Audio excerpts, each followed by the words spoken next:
আমাদের আজকের এই বিশ্লেষণে আপনাদের সবাইকে স্বাগত জানাচ্ছি।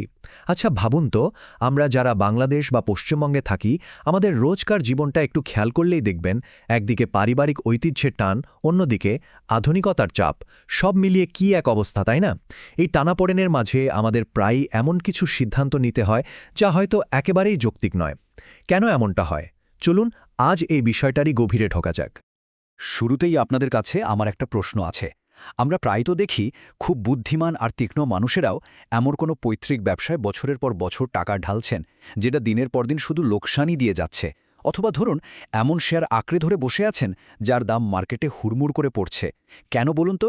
এর পেছনের কারণটা খুঁজতে গেলে দেখা যায় আমাদের সবার মাথাতেই একটা অদৃশ্য ধোঁয়াশা বা মানসিক ফাঁদ কাজ করে। আর এই ফাঁদগুলো এতই সূক্ষ্ম যে আমরা টেরই পাই না কখন আমাদের যৌক্তিক চিন্তাভাবনা একেবারে হাইজ্যাক হয়ে যাচ্ছে। আর এই অদৃশ্য মানসিক ফাঁদগুলো চেনার এবং তা থেকে বেরিয়ে আসার জন্য আজ আমরা রল্ফ ডোবেলির লেখা দারুণ একটা বই, দি আর্ট অফ থিঙ্কিং ক্লিয়ারলি এর মূল বিষয়গুলো নিয়ে বিশ্লেষণ করব। কিভাবে আমরা নিজেদের অজান্তেই অযৌক্তিক সব কাজ করে ফেলি আর কিভাবে এই ধোঁয়াশা কেটে বের হওয়া যায়, সেটাই এই বইয়ের আসল ফোকাস। তো আজকের এই আলোচনায় আমাদের সামনে থাকছে মূলত 5টি বিষয়। 1. অদৃশ্য মানসিক ফাঁদ। 2. অন্ধবিশ্বাস এবং কনফার্মেশন। 3. অর্থের মায়াজাল। 4. ঝুঁকি বনাম অনিশ্চয়তা। এবং 5. বিয়োগের শিল্প। চলুন প্রথমেই আমাদের প্রথম পয়েন্টে যাওয়া যাক।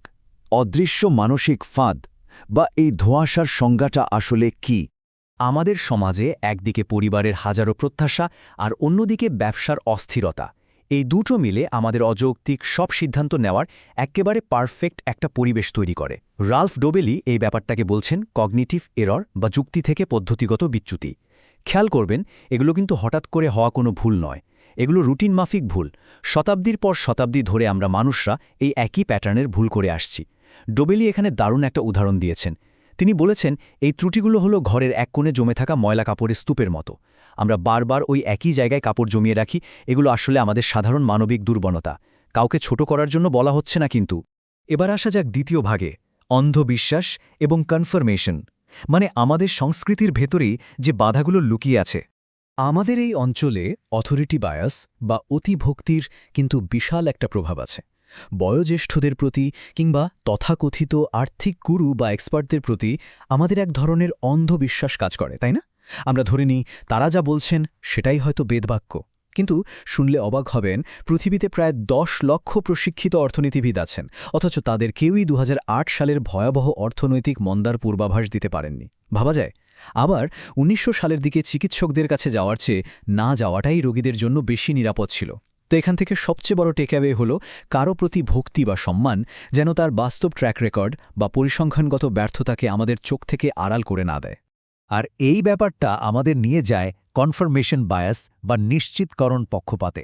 একে বলা যায় সব ভ্রান্তির জননী। বিখ্যাত বিনিয়োগকারী ওয়ারেন বাফেটের একটা দারুণ কথা আছে। মানুষ সবচেয়ে ভালো যে কাজটা করতে পারে তা হল নতুন তথ্যকে এমনভাবে নিজের মতো করে ব্যাখ্যা করা যেন তার আগে থেকে নেয়া সিদ্ধান্তগুলোই সঠিক প্রমাণিত হয়। আমরা আসলে স্বভাবগতভাবেই এমন সব তথ্য এড়িয়ে চলি যা আমাদের পারিবারিক রীতিনীতি বা দীর্ঘদিনের বিশ্বাসের বিরুদ্ধে যায়। আমরা শুধু সেটাই শুনতে চাই যা আমরা বিশ্বাস করি। ব্যবসা বা পারিবারিক জীবনে এই মানসিকতা কিন্তু রীতিমতো বিপজ্জনক হতে পারে। তো এরপর আমরা আমাদের তৃতীয় ভাগে চলে যাচ্ছি, অর্থের মায়াজাল, অর্থাৎ আমাদের আর্থিক সিদ্ধান্ত নেওয়ার ক্ষেত্রে বাধাগুলো। আমাদের আশেপাশে লোকাল অর্থনীতিতে সাঙ্ক কস্ট ফ্যালাসি একেবারে ঘরে ঘরে দেখা যায়।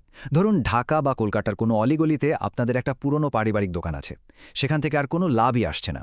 কিন্তু যেহেতু গত 20 বছর ধরে ওই দোকানের পেছনে আপনারা প্রচুর সময়, শ্রম আর আবেগ ঢেলেছেন, তাই এখনও সেখানে লোকসান দিয়েও টাকা ঢেলে যাচ্ছেন। অথবা ধরুন, এমন কোনো সাবজেক্টে পড়াশোনা করা যার কোনো ভবিষ্যৎ নেই, শুধু এই যুক্তিতে যে ইতিমধ্যেই তো 2 বছর সময় নষ্ট করে ফেলেছি। বইতে এটাকে কনকর্ড ইফেক্ট বলা হয়েছে। আমরা আসলে ধারাবাহিকতা ভাঙতে চাই না, নিজেদের অতীতের সিদ্ধান্তকে ভুল প্রমাণ করতে চাই না বলেই এই ফাঁদে পা দিই। কিন্তু লজিক্যালি চিন্তা করলে কি দাঁড়ায় জানেন?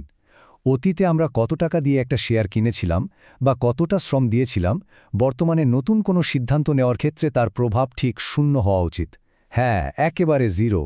আমাদের ভবিষ্যতে লাভ ক্ষতির হিসাব করার সময় অতীতের এই উদ্ধারযোগ্য বা সাঙ্ক কস্টের কোনো জায়গাই নেই।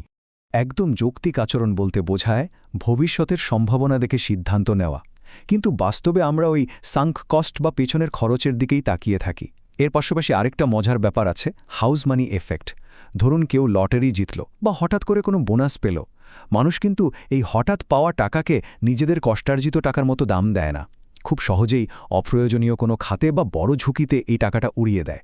অথচ যুক্তির দিক থেকে দেখলে পকেটে থাকা যে কোনো টাকার ভ্যালু তো সমানই হওয়া উচিত, তাই না? চলুন এবার 4 নম্বর ভাগে যাই, ঝুঁকি বনাম অনিশ্চয়তা। এটা আমাদের সামষ্টিক অর্থনীতির একটা বড় বাধা। আমাদের এই বঙ্গীয় বদ্বীপ অঞ্চলের সামষ্টিক অর্থনীতি বা ম্যাক্রো এনভায়রনমেন্ট কিন্তু সবসময় চরম অনিশ্চয়তার মধ্যে দিয়ে যায়। এখানে আমাদের ঝুঁকি আর অনিশ্চয়তার পার্থক্যটা বুঝতে হবে। ঝুঁকি বা রিস্ক হলো সেই জায়গা যেখানে সম্ভাবনা বা প্রবাবিলিটিগুলো আমাদের জানা আছে। যেমন ধরুন কয়েন টস করলে বা ক্যাসিনোতে আমরা ঠিকই জানি যে কতটা ঝুঁকি আছে, কিন্তু অনিশ্চয়তা বা আনসার্টেনিটি হলো এমন পরিস্থিতি যেখানে সম্ভাবনাগুলো একেবারেই অজানা।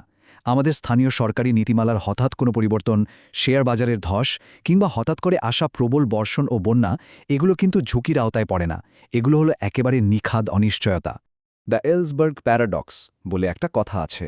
এর মানে হলো মানুষের মস্তিষ্ক সবসময় অজানা অনিশ্চয়তার চেয়ে জানা সম্ভাবনাকে বেশি পছন্দ করে।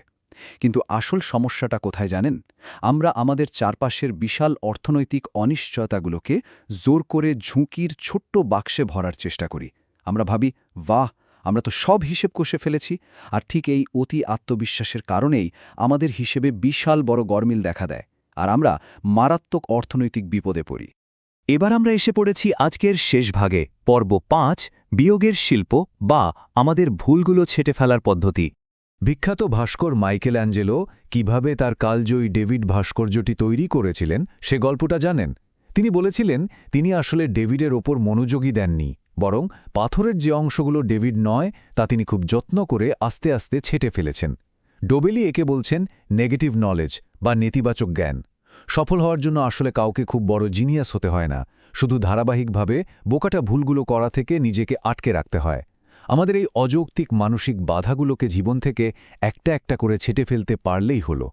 তাহলে আমাদের দৈনন্দিন আর্থিক ও পারিবারিক সিদ্ধান্তে এই বিয়োগের শিল্প প্রয়োগ করার প্র্যাকটিক্যাল উপায়গুলো কি? খুব সহজ। প্রথমে স্বীকার করে নিন যে আমাদের চিন্তায় ধোঁয়াশা আছে। অতীতের উদ্ধার অযোগ্য খরচের কথা একেবারে মাথা থেকে ঝেড়ে ফেলুন। যে কোনো বিশেষজ্ঞ বা বয়োজ্যেষ্ঠদের কথা চোখ বন্ধ করে বিশ্বাস না করে তাদের অতীত ট্র্যাক রেকর্ড নিয়ে প্রশ্ন করতে শিখুন। আর হ্যাঁ, জানা ঝুঁকিকে অজানা অনিশ্চয়তার সাথে কোনোভাবেই গুলিয়ে ফেলবেন না। তো এই নতুন দৃষ্টিভঙ্গি দিয়ে আমাদের চারপাশের আর্থ-সামাজিক বাস্তবতাকে একেবারে নতুন করে দেখার সময় কিন্তু চলে এসেছে। আজ আপনাদের কাছে আমার শেষ প্রশ্ন হল, আগামীকাল সকালে যখন আপনার পারিবারিক ব্যবসার হিসেব বা ব্যাংক অ্যাকাউন্টের দিকে তাকাবেন, তখন কোন অদৃশ্য ফাঁদটি মাইকেল অ্যাঞ্জেলোর মতো সবার আগে ছেঁটে ফেলবেন? এই ধোঁয়াশা সরিয়ে আমরা কি সত্যিই পরিষ্কারভাবে চিন্তা করতে প্রস্তুত? আজকের এই বিশ্লেষণে আমাদের সাথে থাকার জন্য আপনাদের অসংখ্য ধন্যবাদ।